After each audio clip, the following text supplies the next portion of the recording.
نفل پڑھ کے اللہ سے دعا مانگتے تھے۔ ایک تو نماز سے دنیا کی سب نعمتیں انسان کو ملتی ہیں، پھر نماز سے انسان کے باطن کی صفائی ہوتی ہے۔ اللہ تعالیٰ فرماتے ہیں ان الصلاۃ تنہی عن الفحشاء والمنکر، کہ نماز انسان کو فحش کاموں سے اور برے کاموں سے روکتی۔ اب ہم نماز بھی پڑھ رہے ہوتے ہیں، برے کام بھی کر رہے ہوتے ہیں۔ اس کی وجہ کیا کہ ہماری نماز صحیح معنوں میں نماز ہی نہیں ہوتی، ہم اٹھک بیٹھک کر رہے ہوتے ہیں، غفلت کی نمازیں پڑھ رہے ہوتے ہیں۔ اللہ تعالیٰ ارشاد فرماتے ہیں اقم الصلاۃ لذکری، نماز قائم کرو میری یاد کی خاطر۔ اور ہماری نماز میں تو دکان کا کام کاروبار چل رہا ہو، ادھر ادھر کے خیالات کا سلسلہ جاری ہوتا ہے، تو ایسی نماز پھر تاثیر نہیں لا پاتی۔ تو نماز کے اثرات ہم پر مرتب نہیں ہوتے، اس لیے پھر گناہ نہیں چھوڑ۔ تو نماز کو نماز بنانا، اس کے لیے محنت کرنی پڑتی ہے۔ اگر کوئی کویسچن پوچھے، فرض کرو آپ سے جی آپ نے نماز کو بنانا سیکھا، ہم نے کہا نماز بنانے سے، بس بچپن میں قاری صاحب نے ہمیں نماز یاد کروا دی اور ہم نے لوگوں کو جیسے دیکھتے تھے پڑھتے ہوئے ایسے پڑھنی شروع۔ سیکھی کہاں ہے نماز؟ پہلے وقتوں میں مشائخ کے پاس آ کے لوگ نماز پڑھنا سیکھا کرتے تھے۔ حضرت سید احمد شہید رحمۃ اللہ علیہ کے پاس ایک صاحب آئے اور کہنے لگے کہ حضرت میں آپ کی خدمت میں اس لیے حاضر ہوا ہوں کہ مجھے صحابہ جیسی نماز پڑھنی سکھا دیں۔ نبی علیہ السلام نے صحابہ کو سکھایا اور صحابہ نے آگے امت کو۔ چنانچہ اللہ کے محبوب صلی اللہ علیہ وسلم نے کھڑے ہو کے صحابہ کو نماز پڑھ کے دکھائی، فرمایا صلو کما رأیتمونی اصلی، تم جیسے مجھے دیکھ رہے ہو نماز پڑھتے ہوئے اس طرح نماز پڑھو۔ تو ظاہری صورت تو ہم نماز کی بنا لیتے ہیں، لیکن نماز کے اندر اللہ کی طرف کس طرح دھیان ہونا چاہیے، کس طرح دنیا سے ہمیں کٹ کے نماز پڑھنی چاہیے، وہ ہمیں سمجھ نہیں ہوتی۔ اور دنیا کی محبت اتنی ہمارے دلوں میں ہوتی ہے کہ وہ ہماری جان نہیں چھوڑتی۔ نماز میں بھی دنیا کا خیال۔ ایک بزرگ سے کسی نے پوچھا حضرت آپ کو نماز میں دنیا کا خیال آتا ہے؟ انہوں نے فرمایا وہی نہ دنیا نہ نماز میں آتا ہے نہ نماز کے بغیر آتا ہی نہیں۔ اب ہم اگر چاہتے ہیں کہ نماز کے اندر ہماری حضوری بن جائے، اس کے لیے ہمیں کثرت ذکر کرنی پڑے۔ آپ حیران ہوں گے جی کہ ذکر کا کیا تعلق نماز کی یکسوئی کے ساتھ؟ ذکر سے انسان کو یکسوئی ملتی ہے اور وہ یکسوئی، وہ کنسنٹریشن پھر نماز میں کام آتی۔ اس کو ایک مثال سے سمجھیں۔ ایک آدمی اگر کہے کہ جی میں نے باکسنگ کا مقابلہ کرنا ہے، تو جب طے ہو گیا باکسنگ کا مقابلہ، تو آپ اس بندے کو دیکھیں گے کہ وہ روزانہ ورزش کرتا ہے، کبھی جاگنگ کر رہا ہوگا، کبھی ایکسرسائز کر رہا ہوگا، اور کبھی ایک لیدر کے تکیے کو مکے مار رہا ہوگا۔ یہ کیوں ایکسرسائز کر رہا ہے؟ اپنے اندر مشق بڑھانے کے لیے، مہارت بڑھانے کے لیے، اپنے سکل کو امپروو کرنے کے لیے۔ چنانچہ لوگ سوئے ہوئے ہوتے ہیں اور وہ اکیلا لگا ہوا ہوتا ہے۔ ایک دفعہ مائک ٹائسن نے مقابلہ جیتا تو اس سے پوچھا گیا کہ تم کیسے اتنے اچھے باکسر بن گئے کہ ہر بندے کو ناک آؤٹ کر دیتے ہو؟ اس نے کہا کہ اس کے پیچھے ایک ہسٹری ہے میری زندگی کی۔ میرے گھر والے آرام کی نیند سو رہے ہوتے تھے اور برف باری کے اس کو نہ پڑھنے پر بہت بڑی سزا ملتی ہے۔ اس نے اختیار نہیں ہے بندے کا کہ جی کوئی پڑھے یا کوئی نہ پڑھے، وہ ہر ایک کو پڑھنے ہیں، چاہے کوئی عام آدمی ہے، کوئی ولی ہے، کوئی صحابی ہے، سب کو پڑھنے ہیں۔ تو فرض کہتے ہیں لازم جو ہوتی ہیں، البتہ اس کے بعد کچھ اور بھی نمازیں ہوتی ہیں جن کو ہم سنت کہتے ہیں، وہ نبی علیہ الصلوۃ والسلام نے پڑھی ہیں، اور نبی علیہ الصلوۃ والسلام سے محبت کا تقاضا یہ ہے کہ ہم بھی ان کو پڑھیں، ان کا اجر بھی بہت۔ چنانچہ جو سنت مؤکدہ ہیں 12، جیسے ظہر کی 4 سنتیں، فجر کی 2 سنتیں، اور مغرب کے بعد بھی 2 سنتیں ہیں، اور عشاء کے فرض کے بعد بھی سنتیں ہیں۔ ان سنتوں کو جو بندہ باقاعدگی سے پڑھتا ہے، حدیث پاک میں آتا ہے اللہ تعالیٰ قیامت کے دن اس کو جہنم سے امن عطا فرمائے۔ پھر کچھ ایسی رکعتیں ہوتی ہیں جن کو ہم نفل کہتے ہیں، وہ بندے کا اللہ سے محبت کا اظہار ہوتا ہے، ان کو آپشنل کہتے ہیں۔ اگر کوئی پڑھ لے گا تو ثواب ملے گا، اگر نہیں پڑھے گا تو وہ فائدہ نہیں اٹھا پائے گا، کوئی سزا نہیں ہوتی اس کے اوپر۔ یہ نمازیں بھی بہت اہمیت کی حامل۔ آج کل کے دور میں طبیعتوں میں سستی اتنی آ گئی ہے کہ نوجوان بس فرض پڑھتے ہیں یا مشکل سے سنت نماز پڑھی اور پھر مسجد سے چلے جاتے۔ وقت بھی ہوتا ہے، کوئی ڈنڈا لے کے سر پہ نہیں کھڑا ہوتا کہ بھئی نکلو یہاں سے، وقت بھی ہوتا ہے، مگر طبیعت کے اندر نفل پڑھنے کا شوق نہیں ہوتا۔ یہ افسوس کی بات۔ نفل کو بھی ہمیں پڑھنا چاہیے، چنانچہ حدیث پاک میں نفل نمازوں کو پڑھنے کے بڑے فضائل وارد ہوئے۔ حدیث مبارکہ میں ہے کہ جو بندہ فجر کے بعد اپنی جگہ پر بیٹھا رہے، فجر کی نماز کے بعد، اور ذکر اذکار کرتا رہے حتیٰ کہ سورج طلوع ہو جائے، پھر اس کے بعد وہ اگر 2 رکعت اشراق کی نماز پڑھے گا تو اس کو ایک حج اور ایک عمرے کا ثواب عطا ہو۔ اور صحابی کہتے ہیں کہ نبی علیہ السلام نے جب یہ فرمایا تو 3 دفعہ کہا کہ مکمل مکمل مکمل، یعنی حج اور عمرے کا ثواب تھوڑا نہیں ملے گا، مکمل حج مکمل عمرے کا ثواب ملے گا۔ حیران ہوتے ہیں حج کرنا تو ایک مشقت والا کام ہے اور بڑا ٹائم لگتا ہے اور پیسے لگتے ہیں، وقت لگتا ہے، اور یہاں 2 رکعت پہ حج کا ثواب مل گیا، عمرے کا ثواب مل گیا۔ تو علماء نے بات سمجھائی کہ دیکھو، ایک ہوتا ہے ضابطہ اور ایک ہوتا ہے رابطہ۔ رابطہ تو ہوتا ہے کہ ایک روٹین بنی ہوئی ہے، اس کے مطابق کچھ کام کرنے پر اس بندے کو کوئی چیز دے دی، اور رابطہ اس کے تعلق کے اوپر ہوتا ہے۔ اب اس کی مثال یوں سمجھیں کہ آپ کے ہاں ایک مزدور کام کرتا تھا اور آپ اس کو روزانہ کے 500 روپے دیتے تھے مزدوری کے۔ ایک دن وہ غمزدہ سا بیٹھا ہوا ہے تو آپ اس سے پوچھتے ہیں کہ بھئی کیا ہوا؟ وہ کہتے ہیں جی کہ میری بیٹی کی شادی ہے 1 ہفتے کے بعد، اور میرے پاس تو کچھ وسائل نہیں، تو میں بہت پریشان ہوں کہ میں بیٹی کی رخصتی کیسے کروں گا۔ اس کی بات سن کے آپ کے دل میں اس کے ساتھ ہمدردی پیدا ہوتی ہے۔ اب آپ اس کو 10,000 روپے دے دیتے ہیں، بھئی اپنی بیٹی کی شادی کے لیے میری طرف سے 10,000 روپے۔ اب دیکھیں، ضابطہ یہ تھا کہ اس نے پورا دن مزدوری کرنی تھی اور 500 روپے کمانے تھے، اور جب مالک سے اس کا رابطہ ہوا تو 2 منٹ کی گفتگو کے بعد اس کو 10,000 روپے۔ تو فرض نمازوں پہ انسان کو ضابطے کے مطابق اجر ملتا ہے، بہت زیادہ ہوتا ہے وہ بھی، لیکن جو فرضوں سے بھی آگے بڑھ کے کام کرتا ہے تو اللہ تعالیٰ کو اس پہ پیار آتا ہے، اور پھر بڑوں کی دین ہمیشہ بڑی ہوتی ہے۔ اللہ تعالیٰ اس بندے کو اپنے خزانوں سے دیتے ہیں اور بڑا انعام عطا فرماتے ہیں۔ آپ کے گھر میں ڈرائیور ہے، ایک دن وہ آپ کے پاس شہد کی بوتل لے کے آ گیا، وہ جی ہمارے گاؤں میں درخت کے اوپر شہد کا چھتا لگا ہوا تھا، کل ہم نے اتارا، چونکہ چھوٹی مکھی کا شہد تھا اور خالص تھا تو میں نے سوچا میں آپ کے لیے لے کے آتا۔ اب وہ شہد کی ایک بوتل آیا، لیکن آپ کے دل میں اپنی جگہ بنا کے چلا گیا کہ آپ نے سوچا کہ اچھا یہ مجھ سے اتنا تعلق رکھنے والا ہے کہ اس کو یہ خیال تھا کہ یہ شہد میں اپنے مالک کو دوں گا تاکہ وہ ناشتے میں استعمال کرے۔ وہ شہد لانا اس کے لیے ضروری نہیں تھا، محبت کا اظہار تھا، لیکن اس محبت کے اظہار کی وجہ سے آپ کا تعلق اس کے جڑ گیا، اس نے آپ کے دل میں جگہ بنا لی۔ اسی طرح نوافل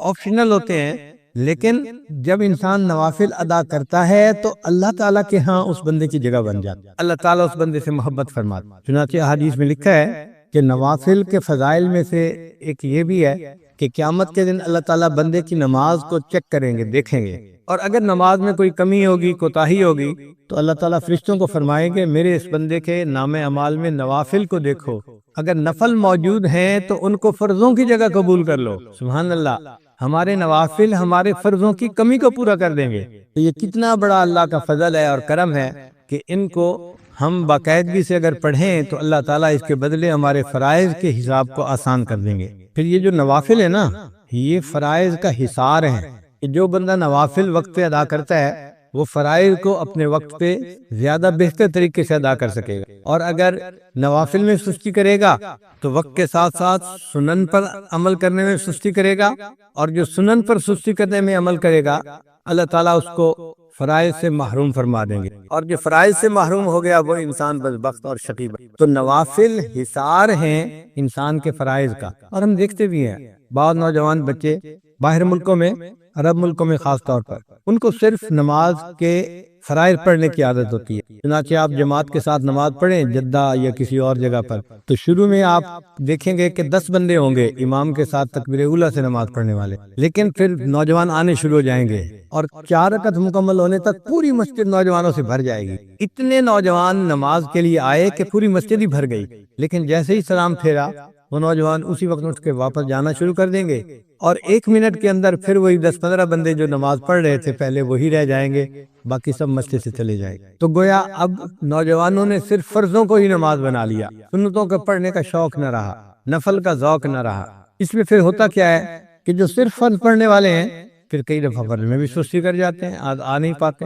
تو نوافل پڑھنے والا انسان یوں سمجھے کہ اپنے فرائض کے گرد ایک حصار باندھ لیتا ہے، جس کی وجہ سے اس کے فرائض اچھے طریقے سے ادا ہو جاتے ہیں۔ حدیث مبارکہ میں ہمارے عمار ابن یاسر رضی اللہ تعالیٰ فرماتے ہیں کہ نبی علیہ السلام نے ارشاد فرمایا کہ جو بندہ نفل پڑھے گا اللہ تعالیٰ اس کے سب گناہوں کو معاف فرما دیں گے، اگرچہ وہ سمندر کی جھاگ کے برابر کیوں نہ ہو۔ تو نوافل کے ادا کرنے پر سمندر کی جھاگ کے برابر بھی گناہ ہوں گے، اللہ ان گناہوں کو معاف فرما دیں گے۔ تو سعادت ہے جس بندے کو نفل پڑھنے کی توفیق نصیب ہو جائے۔ اور ایک حدیث پاک میں ہے کہ بندہ جو نوافل پڑھتا ہے تو اللہ تعالیٰ فرشتوں کو فرماتے ہیں کہ اس کے نام اعمال میں صدقہ کرنے کا ثواب لکھا جائے، اور صدقہ کرنے سے مصائب ٹلتے ہیں۔ گویا نوافل پڑھنے والے بندے کے مصائب کو اللہ تعالیٰ اس کے اوپر سے ہٹا دیتے ہیں۔ آپ دیکھیں ہم اپنی پریشانیوں کے دور ہونے کے لیے کتنے فکر مند ہوتے ہیں، اور بعض لوگ تو عملیات کے پیچھے بھاگتے ہیں، اس سے پوچھو اس سے پوچھو کیا عمل کریں کیا عمل کریں۔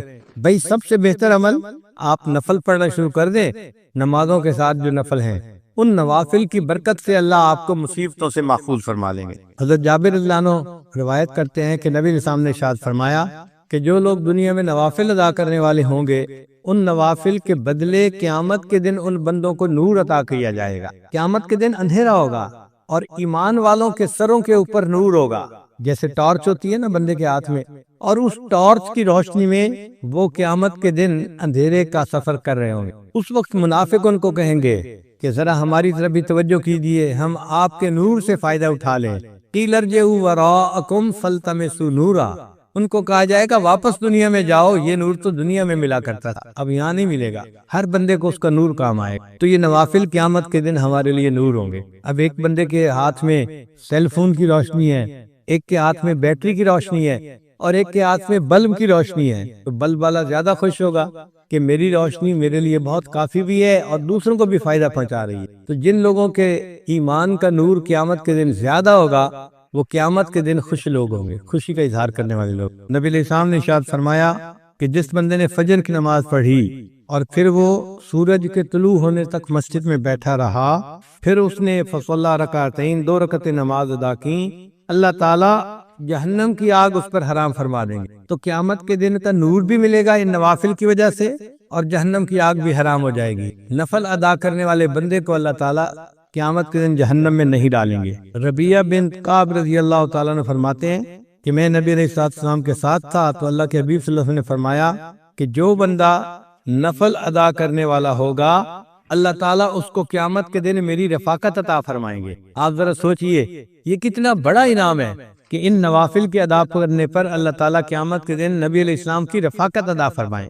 ایک بچہ اگر کسی مجمع میں اپنے باپ سے بچھڑ جائے تو کتنا پریشان ہوتا ہے، تو دنیا کے اندر بچہ باپ سے بچھڑ کے اتنا پریشان نہیں ہوگا جتنا ایک امتی قیامت کے دن نبی علیہ السلام سے بچھڑ کے پریشان۔ اور اس دن اگر نبی علیہ السلام کی رفاقت نصیب ہو جائے تو یہ بہت بڑی سعادت کی بات ہے۔ اور جو بندہ نوافل ادا کرتا ہے اس کو اللہ تعالیٰ کا قرب نصیب ہو جاتا ہے۔ حدیث مبارک میں ہے یتقرب الی عبدی بالنوافل حتی احبہ، میرا بندہ نوافل کے ذریعے میرا ایسا قرب حاصل کر لیتا ہے کہ میں اس سے محبت کرنے لگ جاتا ہوں۔ یعنی نفل ادا کرنے والا بندہ اس سے اللہ تعالیٰ محبت فرماتے ہیں، اللہ کا قرب نصیب ہوتا ہے نوافل کے ادا کرنے پر۔ پھر اللہ فرماتے ہیں میں اس کی آنکھ بن جاتا ہوں جس سے وہ دیکھتا ہے، ہاتھ بن جاتا ہوں جس سے وہ پکڑتا ہے، میں زبان بن جاتا ہوں جس سے وہ بولتا ہے۔ سبحان اللہ، یہ حدیث مبارکہ تو بڑے عجیب مضمون کی حامل ہے کہ اللہ تعالیٰ فرماتے ہیں میں اس کے ہاتھ بن جاتا ہوں جس سے وہ پکڑتا ہے، آنکھ بن جاتا ہوں جس سے وہ دیکھتا ہے۔ محدثین نے اس کے معنی یہ لکھے ہیں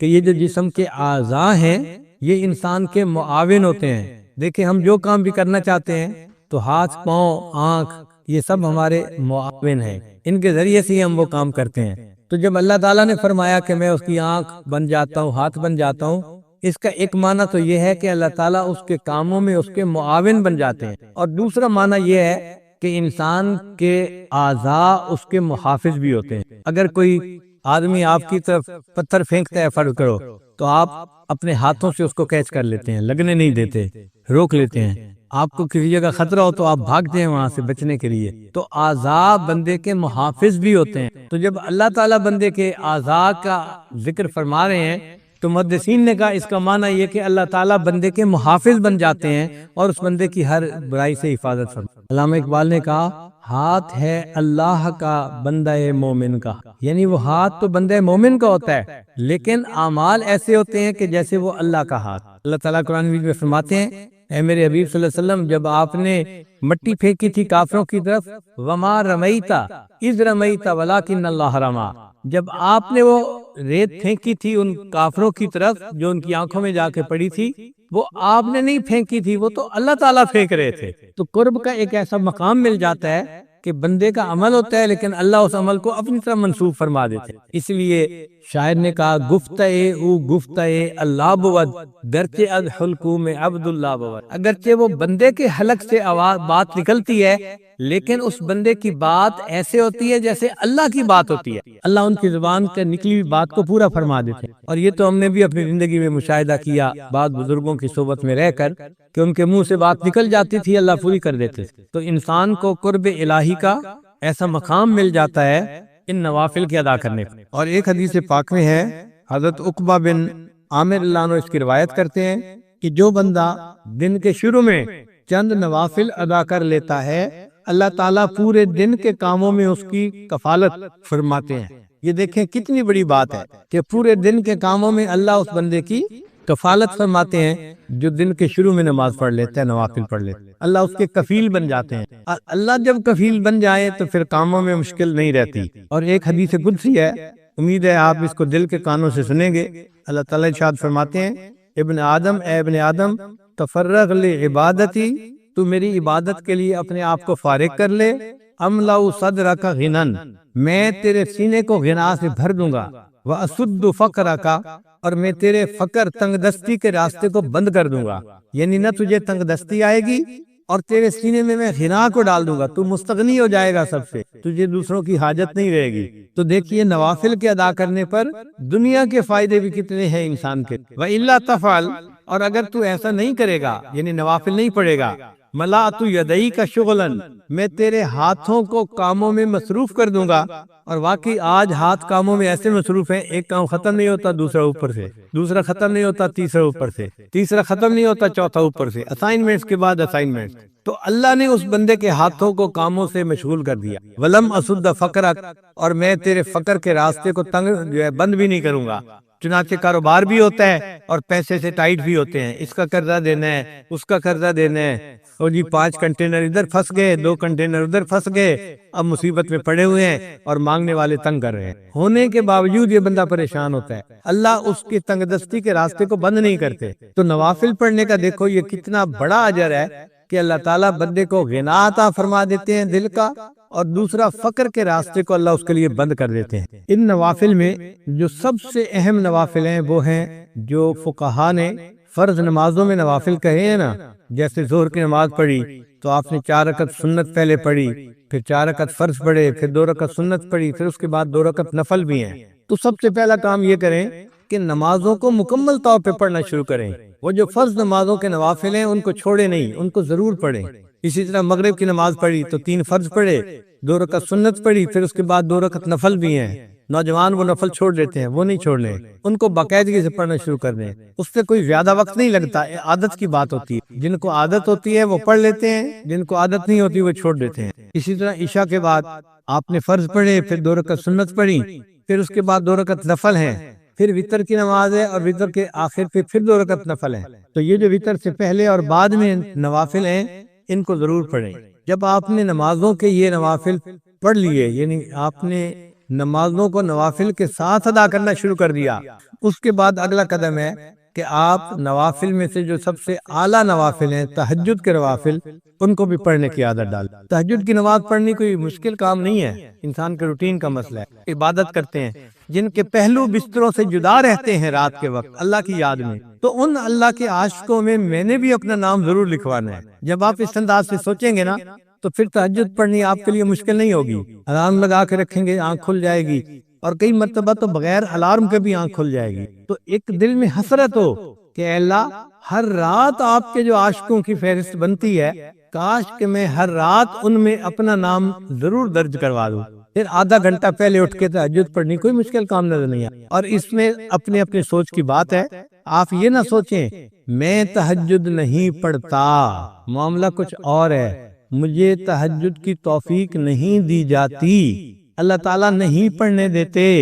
حدیث پاک سے ثابت ہے، نبی اسلام نے ارشاد فرمایا جب رات کا وقت ہوتا ہے اللہ تعالیٰ فرشتوں کو بلاتے ہیں اور فرماتے ہیں کہ دیکھو یہ میرے مقبول بندوں کے اٹھنے کا وقت ہے، میرے محبوب بندوں کے اٹھنے کا وقت ہے، اور اس وقت میں فلاں فلاں فلاں وہ میرے مبغوض بندے ہیں، میں انہیں پسند نہیں کرتا، تم جاؤ اور ان کے سروں پر پہرا دو اور ان کو تھپکی دے کے سلا دو، میں نہیں چاہتا کہ وہ اٹھیں اور وہ مجھ سے مانگیں۔ تو حدیث پاک میں آتا ہے کہ فرشتے تھپکی دے کے سلا دیتے ہیں، بندہ گہری نیند سویا ہوتا ہے، تہجد میں اس کی آنکھ ہی نہیں کھلتی۔ تو یہ نہیں کہ ہم تہجد نہیں پڑھتے، معاملہ کچھ اور ہے، پڑھنے کی اللہ توفیق ہی نہیں دیتے، اس لیے کہ اللہ تعالیٰ اس وقت میں ہمارا چہرہ دیکھنا ہی پسند نہیں کرتے، شکل ہی نہیں پسند کرتے۔ پھر اللہ تعالیٰ فرشتوں کے دوسرے گروپ کو کہتے ہیں کہ دیکھو فلاں فلاں فلاں میرے نیک بندے ہیں، تم جاؤ اور ان کو پر مار کے جگا دو تاکہ یہ اٹھے تہجد پڑھیں اور میں ان کی جھولیوں کو انعام سے بھر دوں۔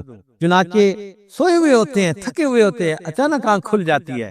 وہ جو آنکھ کھلتی نہیں ہے وہ خود بخود نہیں کھلتی، وہ آنکھ کھلوائی جاتی ہے۔ اللہ تعالیٰ فرشتے کے ذریعے سے آنکھ کھلواتے ہیں، میرے بندے اٹھو مجھ سے مانگو میں تمہیں عطا کر دوں۔ پھر اللہ تعالیٰ تیسرے گروپ کو کہتے ہیں فرشتوں کے کہ جاؤ اور میرے فلاں فلاں بندے وہ میرے مقربین ہیں، ان کی صرف کروٹ بدل دو، وہ سارا دن دین کا کام کرتے رہے، ان کا جسم تھکے ہوئے ہیں، بس ان کی کروٹ بدل دو۔ اگر وہ چاہیں گے تو وہ اٹھ کے تہجد پڑھ لیں گے، اور اگر وہ چاہیں گے تو وہ سوئے رہیں گے۔ میں ان کے تہجد پڑھنے پہ بھی راضی ہوں، میں ان کے سونے پہ بھی راضی ہوں۔ یہ وہ لوگ ہوتے ہیں کہ جن کی نیند ان کے لیے عبادت بن جایا کرتی۔ تو یہ تین طرح کے گروپ رات کے وقت جو ہے آتے ہیں اور بندوں کو جگاتے ہیں، یا کروٹ بدلتے ہیں، یا بندوں کو سلا دیتے ہیں۔ تو معاملہ ہمارے اختیار میں نہیں ہے، اللہ کے اختیار میں ہے۔ اس لیے ہم اللہ سے توفیق مانگیں کہ اللہ ہمیں رات کی اس عبادت سے محروم نہ فرما دیجیے۔ اور جس دن آپ کو تہجد نہ ملے، غم ہونا چاہیے، فکر ہونی چاہیے کہ آج کون سا گناہ مجھ سے سرزد ہو گیا جس کی وجہ سے میں تہجد سے محروم کر دیا گیا۔ فکر ہوگی تو تہجد کی توفیق کی نصیب ہوگی۔ آج بھی دنیا میں ایسے لوگ ہیں سالوں ان کی تہجد قضا نہیں ہوتی۔ ہمارے حضرت مرشد عالم رحمت اللہ علیہ فرمایا کرتے تھے کہ تہجد کے وقت اتنا نور برستا ہے کہ دیہاتی عورتیں جو اس وقت اٹھ کر لسی بناتی ہیں اپنے گھروں میں، وہ بھی تہجد کے انوارات سے محروم نہیں رہتی۔ تو جو عورتیں لسی بلوتی ہیں اگر وہ تہجد کے انوارات سے محروم نہیں رہتی تو جو اٹھ کے، آپ یوں سمجھیں کہ جن لوگوں کے نفسانی شیطانی تعلقات ہوتے ہیں ان کو اگر اپنے دوست سے ملنے کا وقت مل جائے تو کتنے خوش پھر رہے ہوتے ہیں، ان کو اس وقت کا انتظار ہوتا ہے۔ اگر یہ دنیا کے اس قسم کے تعلقات میں ان کی یہ حالت ہے تو جن کو اللہ سے محبت ہے پھر ان کو بھی دن میں 5 مرتبہ اپنے محبوب سے ملاقات کا انتظار ہوتا ہے۔ وہ فجر پڑھتے ہیں، ظہر کا انتظار شروع، ظہر پڑھتے ہیں تو پھر عصر کا انتظار شروع، عصر پڑھتے ہیں تو مغرب کا، مغرب پڑھتے ہیں تو عشاء۔ وہ سارا دن نماز کے انتظار میں ہی رہتے ہیں، اور نماز پڑھنے سے ان کو دلی سکون نصیب ہوتا ہے۔ چنانچہ ایک بزرگ تھے شیخ عبد الواحد رحمت اللہ علیہ، ان کے سامنے کسی نے تذکرہ کیا کہ جنت میں نماز نہیں ہوگی تو وہ آنسوؤں سے رونے لگ گئے۔ کسی نے کہا کہ حضرت آپ رو کیوں رہے ہیں؟ فرمانے لگے اگر جنت میں نماز نہیں ہوگی تو پھر جنت میں پھر ہمیں مزہ ہی کیا آئے گا؟ اگر نماز نہیں ہوگی تو جنت میں ہمیں مزہ ہی پھر کیا آئے گا؟ سوچیں ان کو کتنا نماز میں مزہ ملتا ہوگا کہ جنت میں نماز پڑھنے کی جو انتظار میں لگے ہوئے ہیں۔ ثابت بنانی رحمت اللہ علیہ بزرگ تھے، وہ ہمیشہ دعا مانگتے تھے، اے اللہ اگر کسی بندے کو قبر میں نماز پڑھنے کی اجازت ہو سکتی ہے، اے اللہ مجھے قبر میں نماز پڑھنے کی بھی توفیق عطا فرما دینا۔ وہ یہ ہمیشہ دعا مانگتے تھے۔ ایک صاحب کہتے ہیں کہ میں ثابت بنانی کے تدفین میں شامل تھا، جب دفن کر کے ہٹے تو کہنے لگے کہ میں آخری بندہ تھا جو قبر کے پاس کھڑا تھا، ایک اینٹ اپنی جگہ سے ہٹ گئی تو میں نے سوچا کہ میں اس اینٹ کو ذرا ٹھیک کر دیتا ہوں۔ وہ کہتے ہیں کہ ٹھیک کرنے کے لیے جو میں نے اینٹ کو اٹھایا، میں نے اپنی آنکھوں سے دیکھا کہ ثابت بنانی اپنی قبر میں نماز کی نیت کر کے کھڑے ہوئے۔ تو دیکھیے لوگ تو قبر میں نماز پڑھنے کی دعائیں مانگتے ہیں اور ہم سے دنیا کی 5 نمازیں نہیں پڑھی جاتی، اور اگر پڑھتے بھی ہیں تو پھر نوافل چھوڑ دیتے ہیں۔ نوافل ضرور پڑھیں، کیا پتہ یہی نوافل قیامت کے دن ہمارے فرائض کی بدلے میں قبول کر لیے جائیں۔ اور تہجد کی نماز میں تو انسان کو خیر ملتی ہے۔ جو بندہ اللہ سے خیر لینا چاہے وہ تہجد کے وقت اٹھے اور اللہ سے مانگے، اللہ جھولیاں بھر دیتے ہیں۔ حدیث پاک میں ہے اللہ تعالیٰ فرماتے ہیں حل من سائل فاعطی علی، ہے کوئی سوال کرنے والا کہ جسے میں عطا کروں؟ جب بادشاہ اعلان کروا رہا ہے کوئی مانگنے والا جسے عطا کیا جائے، اور مانگنے والے سوئے پڑے ہوتے ہیں تو ان کو کیسے ملے گا؟ تو تہجد کے وقت میں چاہے آپ 15 منٹ پہلے اٹھیں، آدھا گھنٹہ پہلے اٹھیں، اٹھ کے 4 رکعت پڑھ کے اللہ سے مانگنے والوں کی فہرست میں اپنا نام ضرور لکھوائیں، فقیروں کی فہرست میں اپنا نام ضرور شامل کر لیں۔ جب عشق سکھاتا ہے آداب سحر گاہی، جب عشق سکھاتا ہے آداب سحر گاہی، کھلتے ہیں غلاموں پر انداز شہنشاہی، عطار ہو رومی ہو راضی ہو غزالی ہو، کچھ ہاتھ نہیں آتا بے آہ سحرگاہ۔ کوئی بھی ہو، جب تک تہجد کا پابند نہیں بنے گا، اس کو اللہ تعالیٰ کے وہ معارف نصیب نہیں ہوں گے۔ تو اگر وہ معارف حاصل کرنا چاہتے ہیں، ہمیں اپنی تہجد کی نماز کو پکا کرنا پڑے گا۔ مرد بھی نماز کو پابندی سے پڑھیں، عورتیں بھی نماز کو پابندی سے پڑھیں۔ یہ سب سے افضل نماز ہے سالکین کے لیے، تہجد کی نماز۔ پھر اس کے بعد اشراق کی نماز ہے۔ اشراق کی نماز یہ ہے کہ انسان فجر کی نماز پڑھے، پھر اپنی جگہ پر بیٹھے ہوئے تلاوت کرے، تسبیحات پڑھے، اور جب سورج ایک نیزہ اوپر آ جائے تو اس وقت 2 رکعت 4 رکعت نوافل پڑھ لے۔ وہ اشراق کی نماز کہلاتی ہے، اور حدیث پاک میں ہے کہ اس نماز کو پڑھنے پر اللہ بندے کو ایک حج اور ایک عمرے کا ثواب عطا فرماتا۔ ہم تو ثواب کی خاطر پڑھتے ہیں نا، لیکن جو اللہ والے ہوتے ہیں نا، وہ ثواب کی خاطر پڑھتے ہیں، مزے کی خاطر پڑھتے ہیں۔ ان کو ثوابوں کی طلب کم ہوتی ہے، اپنے محبوب سے محبت کا تعلق نبھانے کا ان کو شوق زیادہ ہوتا ہے۔ حضرت خواجہ مجذوب رحمۃ اللہ فرماتے ہیں، بندگی سے ہمیں تو مطلب ہے، بندگی سے ہمیں تو مطلب ہے، ہم ثواب و عذاب کیا جانے،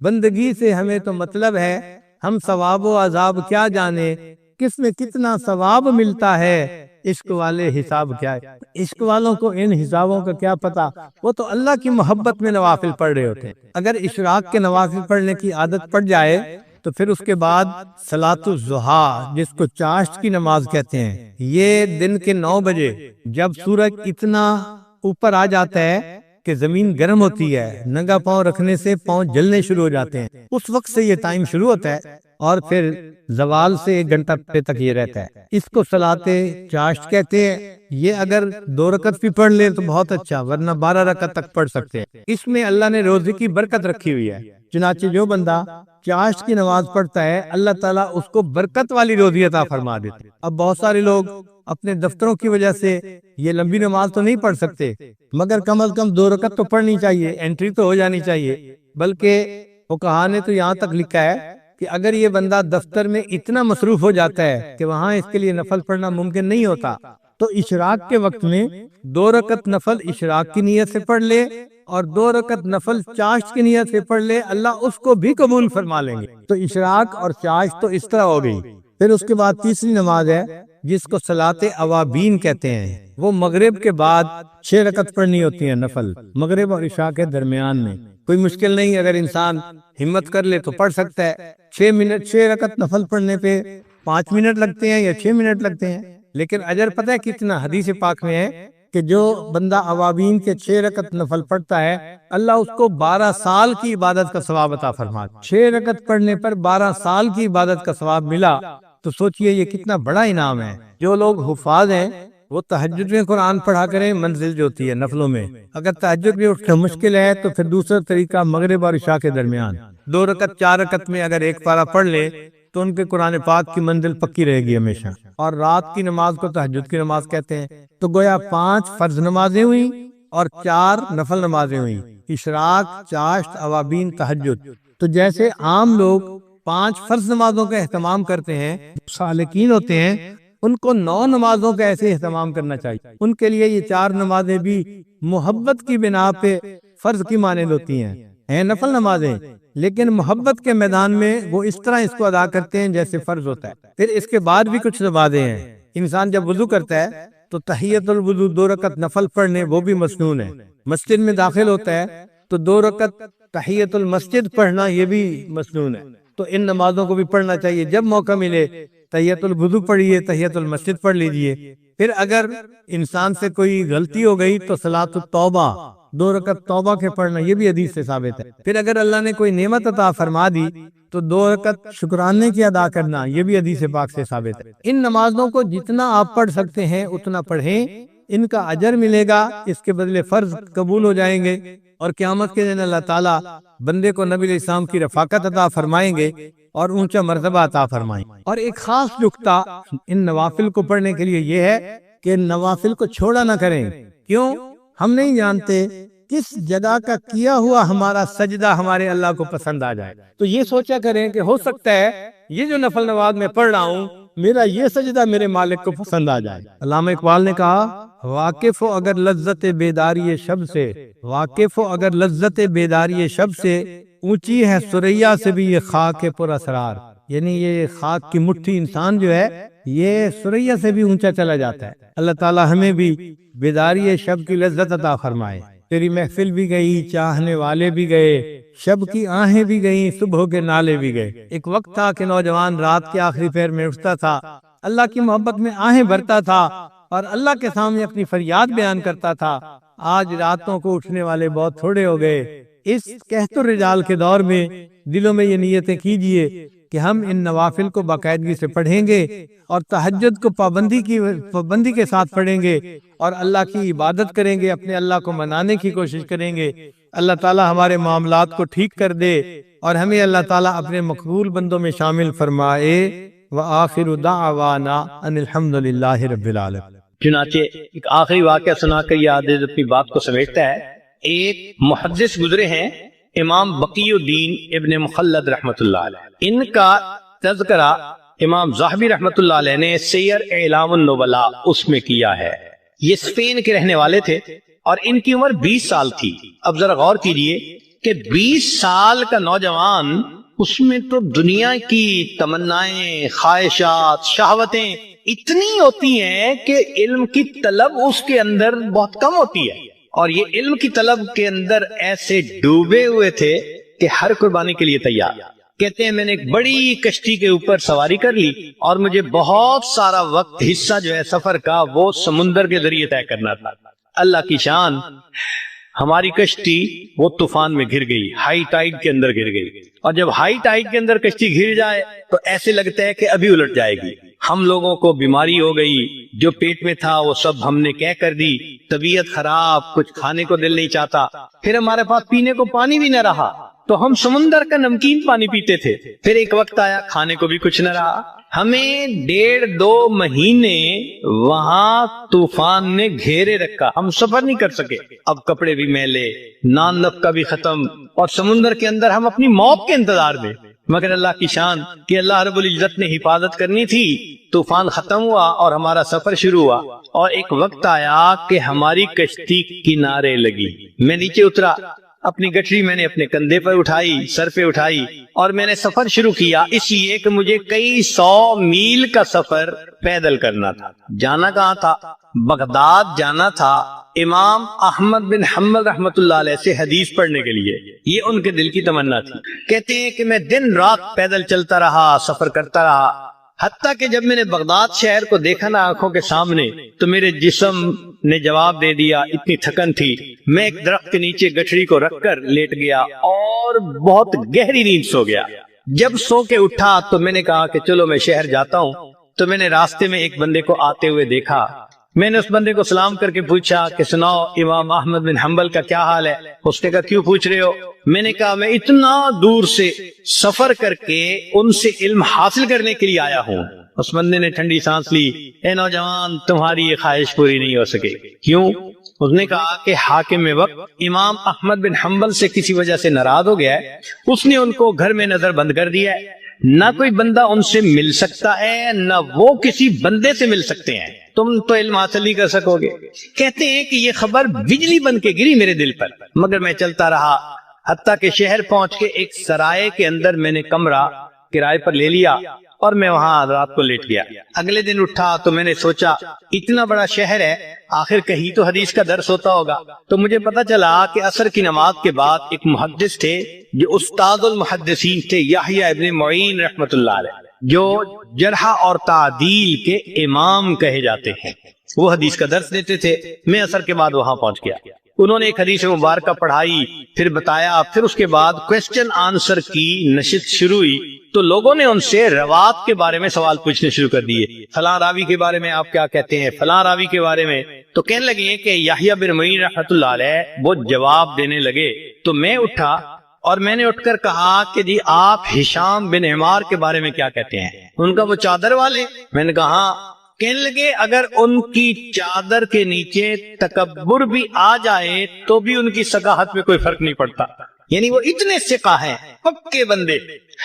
پھر میں نے دوسرا کوشچن پوچھنا شروع کیا تو جو قریب والے تھے انہوں نے میرا کرتا پکڑ کے کھینچا، ان کا طالب علم تو اجنبی نظر آتا ہے، یہاں کی مجلس کا یہ دستور ہے کہ ہر بندہ ایک مجلس میں ایک کوشچن پوچھ سکتا ہے، سارے کوشچن ایک ہی پوچھے گا تو باقیوں کی باری کیسے آئے گی، بیٹھ جاؤ۔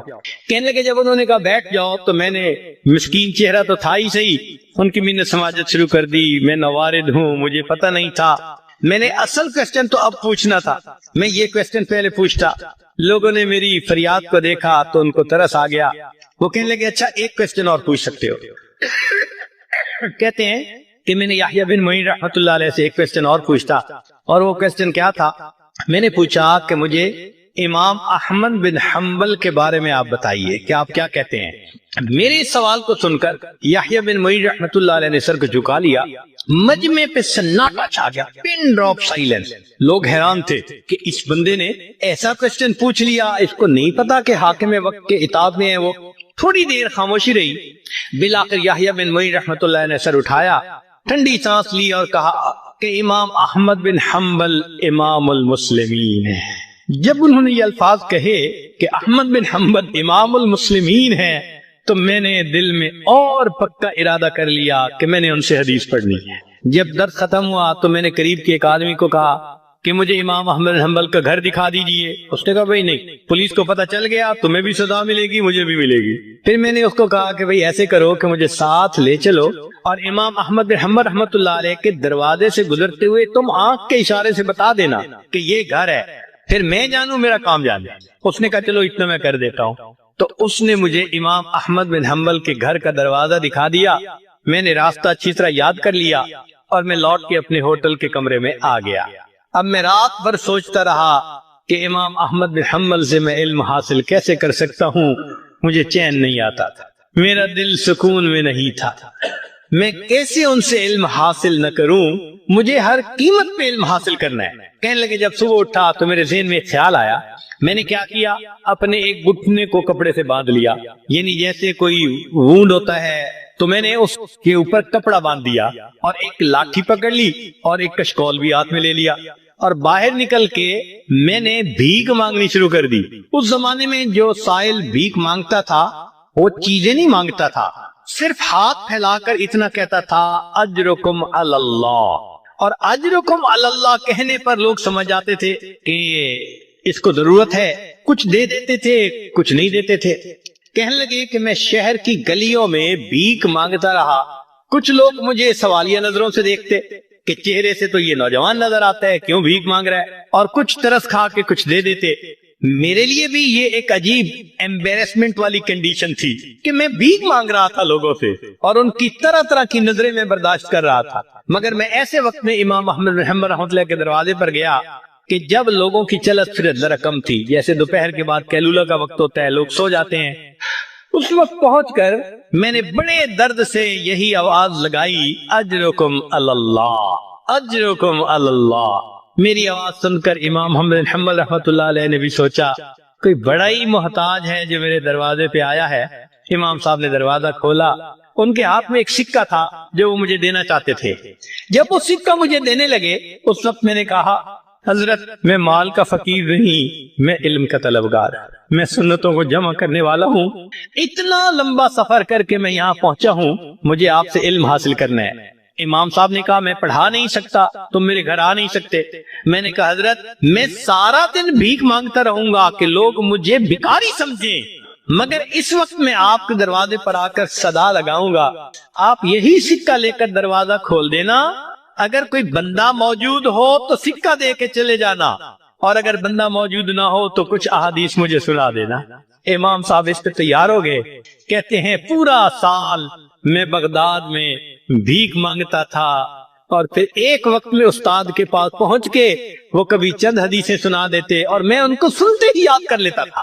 اس طرح میں نے ایک سال امام احمد بن حنبل رحمۃ اللہ علیہ سے علم حاصل کیا۔ اللہ کی شان کے ایک سال کے بعد جو وقت کا حاکم تھا وہ فوت ہو گیا، جو نیا حاکم بنا اس کو امام احمد بن حنبل رحمۃ اللہ علیہ سے عقیدت تھی، اس نے نظر بندی بھی ختم کر دی اور مسجد میں دوبارہ درس بھی شروع کروا دیا۔ جب پہلے دن امام صاحب نے درس دینا تھا تو جامع مسجد لوگوں سے کھچا کھچ بھری ہوئی تھی، میں بھی وہاں پہنچا، مگر آگے جانے کی جگہ نہیں ملتی تھی. بڑی محنت کوشش کے بعد میں ذرا آگے گیا. امام صاحب نے دور سے مجھے دیکھا تو امام صاحب نے فرمایا لوگو ذرا راستہ دے دو، علم کا صحیح طلبگار تو یہ نوجوان. علم کی تاریخ میں ایسے بھی حضرات گزرے کہ جو بھیک آج کے بعد اپنی دعاؤں میں جہاں اور بہت کچھ مانگتے ہیں اللہ سے برکت بھی مانگیں. ہمارا مسئلہ اصل میں برکت نہ ہونا ہے. جب برکت آ جائے گی آپ دیکھیں سکون بھی ہوگا، اولاد بھی تابع دار ہوگی، بیوی بھی فرما بردار ہوگی، گھر کے اندر محبتیں بھی ہوں گی، الفتیں بھی ہوں گی، ہمارے سارے مسئلے آٹومیٹکلی حل ہو جائیں گے، ہر چیز ان آرڈر آ جائے گی. اعمال سے تو برکت بڑھتی ہے اور کچھ اعمال سے برکت گھٹتی بھی ہے، وہ بھی پتہ ہونا چاہیے. یہ نہ ہو کہ وہ عمل کرتے پھریں جو برکت ختم کر دیتے ہیں. تو برکت گھٹتی کس سے ہے؟ نمبر 1 بدنیتی سے گھٹ. جو بدنیت انسان ہوگا نا اس کی زندگی میں برکت نہیں ہوگی اس کی. کئی ہوتے ہیں نا نیت کے کھوٹے، برا سوچنا، نیگیٹو تھنکنگ، بیوی کے بارے میں بھی نیگیٹو تھنکنگ، ماں باپ کے بارے میں بھی، دوستوں کے بارے میں بھی، دفتر میں کام کرتے ہیں وہاں نیگیٹو تھنکنگ. جو نیگیٹو تھنکنگ والا بندہ ہوگا نا اس کی زندگی میں کبھی برکت. اللہ اکبر کبیرہ. ایک شعر یاد آ رہا ہے پنجابی کا، آپ حضرات کو یہ عاجز آپ حضرات کو شعر سناتے ہیں، اس کا ترجمہ بھی ساتھ کر دے گا. ہمارے یہاں ایک بزرگ گزرے ہیں سلطان العارفین باہو سلطان رحمت اللہ. ان کے پنجابی کا کلام بہت معروف ہے. فرماتے ہیں جے ناتیاں دھوتیاں رب ملدا تے ملدا کمبیاں مچھیاں نو. اگر نہانے دھونے سے خدا ملتا تو مچھلیوں کو اور کچھووں کو خدا مل جاتا. ہر وقت ہی نہاتے دھوتے رہتے ہیں. یہ سر منایا رب ملدا تے ملدا بھیڑا سسیاں نو. اگر سر منڈانے سے رب ملتا تو ایک بھیڑ کی قسم ہے، سر پہ بال نہیں ہوتے باقی پورے جسم پہ ہوتے ہیں، تو اس کا تو سر ویسے ہی منڈا ہوا ہوتا ہے، اس کو خدا مل جاتا.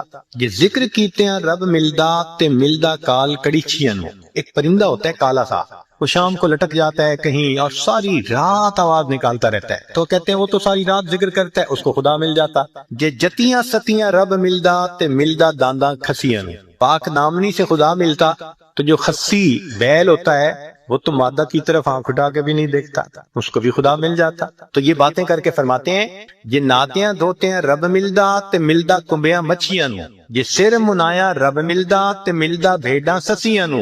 ذکر کیتے ہیں رب ملدا تے ملدا کال کڑیچیاں نو. اور جتیاں ستیاں رب ملدا تے ملدا دانداں کھسیاں نو. اور آخر پر فرماتے ہیں رب ملدا تے ملدا نیتاں اچھیاں نو. اللہ اگر ملتا ہے تو اللہ اچھی نیت والوں کو ملے. تو بھائی نیت اچھی ہوگی تو زندگی میں برکت ہوگی، اور نیت بری ہوگی تو زندگی میں بے برکتی ہوگی. کتنے لوگ ہیں شرکت کا کام کرتے ہیں اور اپنے شریک کا پیسہ ہتھیانے کی نیت کی ہوئی ہوتی ہے، داؤ لگا رہے ہوتے ہیں. کتنے کاروبار والے ہیں کسٹمر کو داؤ لگانے کی نیت کرتے ہیں. تو بھائی نیت ہی اچھی نہیں تو برکت کہاں سے آئے گی؟ تو بدنیتی سے برکت ختم ہو جائے. مولانا روم رحمت اللہ نے ایک واقعہ لکھا ہے، سن لیجئے ذرا موقع کی مناسبت سے ہے. ایک بادشاہ تھا، اس نے گرمی کے موسم میں سفر کیا تو بہت تھکا ہوا تھا اور پیاسا تھا. اس کو اتنی پیاس تھی کہ لگتا تھا کہ میری جان چلی جائے گی. تو اس نے ایک انار کا باغ دیکھا، اتر پڑا. باغ کے مالک سے کہا کہ بھائی جاؤ کوئی انار کا جوس پلاؤ. وہ باغ کا مالک گیا اور جا کے ایک گلاس بڑا بھر کے لایا انار کے جوس کا. اس نے پیا، اتنا ٹیسٹی، اتنا مزیدار کہ بس مزہ آ گیا. اب جب اس نے پیا تو اس نے پھر مالک کو کہا کہ بھئی ایک گلاس اور لے آؤ. مگر ساتھ ہی دل میں خیال گیا کہ یار یہ باغ تو میرے پاس ہونا چاہیے. اب وہ دوسرا گلاس جب لے کے آیا تو اس نے پیا تو جناب اتنا کھٹا کہ پیا نہ جائے. تو بادشاہ نے کہا بھائی مجھے تو لگتا ہے کہ یہ درخت بدل گیا ہے، جس وجہ سے یہ جوس کا ذائقہ بدل گیا. وہ بھی سمجھدار تھا، اس نے کہا بادشاہ سلامت، درخت نہیں بدلا، مجھے لگتا ہے آپ کی نیت بدل گئی ہے. پہلے نیت اچھی تھی، اللہ نے ٹیسٹی بنا دیا تھا، اب نیت بد ہو گئی، اللہ نے اس کو کڑوا بنایا. تو سب سے پہلی چیز جس سے برکت آتی ہے وہ نیک نیتی، اور جس سے بے برکتی ہوتی ہے وہ بد نیتی. اور دوسری چیز معصیت. گناہ جو ہے نا یہ برکتوں کے دروازے بند کر دے. اللہ تعالیٰ برکتوں کے دروازے کھولتے ہیں اور ہم گناہ کر کے ان دروازوں کو اپنے لیے بند کروا دیں. جو گناہ کرتے ہیں وہ اتنی مقدار برکتوں کی بند کروا دیں. اگر ہم سوچیں تو ہم تو صبح سے شام تک برکتوں کے دروازے بند کروانے میں لگے ہوئے ہوتے ہیں. تو برکتیں کہاں سے آئیں؟ تو معصیت سے برکتوں کے دروازے بند ہوتے ہیں، نیکی سے برکتوں کے دروازے کھل جاتے ہیں۔ اس لیے قرآن پاک میں اللہ فرماتے ہیں کہ اگر تم نیک بنو گے لَأَكَلُوا مِن فَوْقِهِمْ وَمِن تَحْتِ أَرْجُلِهِمْ، ہم ان کو وہ نعمتیں کھلاتے جو آسمان سے اترتی ہیں، ان کی روحانی غذا بنتی، اور وہ نعمتیں کھلاتے جو پاؤں کے نیچے زمین سے نکلتی ہیں، ان کے لیے جسمانی غذا بن جاتی۔ معلوم ہوا کہ گناہ سے پھر برکتوں کے دروازے بند ہوتے ہیں۔ اور تیسری چیز بے پردگی، بد نظری، یہ بے برکتی کا سب سے بڑا گناہ ہے۔ یعنی گناہ تو بہت سارے ہیں، مگر بد نظری کو اور بے برکتی کو، بے پردگی کو، لہذا جو بے پردہ عورت ہوگی اس کی زندگی میں برکت نہیں ہوگی نہیں، رزق کی یا وہ بے برکت تو الگ، اس کا خامن ہی اس سے مطمئن نہیں ہوگا۔ آپ دیکھ لیں جتنی بے پردہ عورتیں ہوتی ہیں ان کے خامن ادھر ادھر بھاگ رہے ہوتے ہیں، کیوں؟ ان کو خود تسلی نہیں ہوتی، برکت اللہ ان سے نکال دیتے ہیں۔ اور باپردہ عورتیں ہوتی ہیں الحمدللہ، ایسا اللہ ان کی زندگی میں برکت ڈالتا ہے، ان کے خامنوں کو سکون آ جاتا ہے، وہ نہیں ادھر ادھر جاتے، نہیں ادھر ادھر دیکھتے۔ تو بد نظری کرنے والے بندے کو سیٹسفیکشن نہیں ہوتی، بے پردے کرنے والے عورت سے اس کے میاں کو سیٹسفیکشن نہیں ہوتی۔ اس لیے پردہ اور نظر کی حفاظت برکت حاصل کرنے کے لیے یہ ضروری ہے۔ اگر ہم ان کو حاصل کر لیں تو اللہ رب العزت ہمیں برکت عطا فرمائیں گے۔ چنانچہ نبی علیہ السلام نے برکت کی دعا سکھائی، اللہم بارک لنا فیہا۔ نبی علیہ السلام دعا مانگا کرتے تھے، اللہ میرے لیے ان میں برکت رکھ دیجئے۔ دعا ہے اللہ تعالیٰ زندگی میں بھی برکت عطا فرمائے، موت میں بھی برکت عطا فرمائے۔ فرمایا کہ جو آدمی 10 مرتبہ صبح شام پڑھ لے اللہم بارک لنا فی الموت، بارک لنا فی الموت، اللہ تعالیٰ اس کو کلمے پہ موت عطا فرما دیتے ہیں۔ تو بھائی آج کے بعد اپنی دعاؤں میں جہاں اور بہت کچھ مانگتے ہیں، اللہ سے برکت بھی مانگ